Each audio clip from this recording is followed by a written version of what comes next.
A story about a grandmother, a forbidden shed, and a secret no one in the family ever imagined.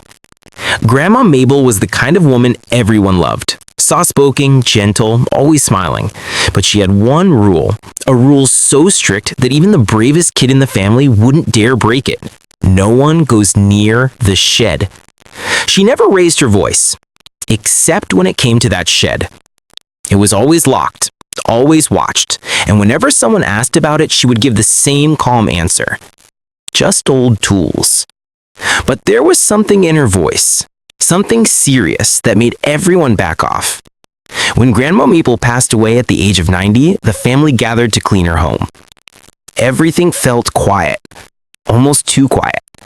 But standing in the corner of the yard was the shed. The same rusted lock, the same faded wood, untouched for decades. Lily, her granddaughter, had wondered about that shed her entire life. So that weekend, she finally asked her mom and her Aunt Karen, "Can we open it?" Her aunt shook her head. She never wanted anyone in there. Maybe we should just leave it. But Lily couldn't. She needed answers, answers her grandmother never gave. That night, curiosity won. Lily called her best friend Ava, the one person she knew who could open any lock with a hairpin and a smile. The next evening, under the dim porch light, they approached the shed.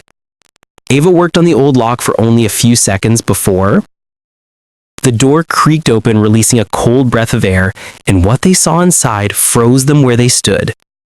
The shed wasn't dusty, it wasn't old, it wasn't abandoned. It was clean, spotless, organized like someone had been taking care of it their whole life. Boxes lined the walls in perfect rows, and in the center of the room sat a small table with one envelope resting neatly on top. Lily felt her heart skip. Her name was written on the front. Hands shaking, she opened it. It was a handwritten letter from her grandmother. "If you're reading this, then my time has passed. What you see in this shed is everything I have saved throughout my life. But none of it is for me, and none of it is for our family. It is for the children, the ones who never had a family of their own." Lily looked around again, really looked. She opened one of the boxes. Her breath caught. Inside were stacks of old money, gold coins, silver jewelry, and even bonds, a lifetime of saving hidden away. Ava called out from the back of the shed. She had found a metal box with another lock. They opened it, revealing documents already filled out, donation forms addressed to a local orphanage, and another letter from Grandma, kindly asking the charity to accept the donation after her death. Lily's eyes filled with tears. "She never told anyone," she whispered. The next morning, Lily sat with her mom and aunt at the kitchen table and told them everything. They listened in silence, then cried long, quiet tears. It all made sense now. Grandma Mabel never lived fancy. She reused clothes, clipped coupons, avoided anything new.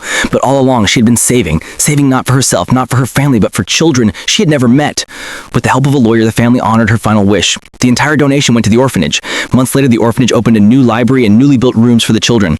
Right by the front door was a small sign, in loving memory of Mabel Thompson. Lily still visits the shed sometimes. It's empty now, but to her, it doesn't feel empty at all. It feels full of her grandmother's heart, her kindness, and the quiet love she shared without ever asking for thanks.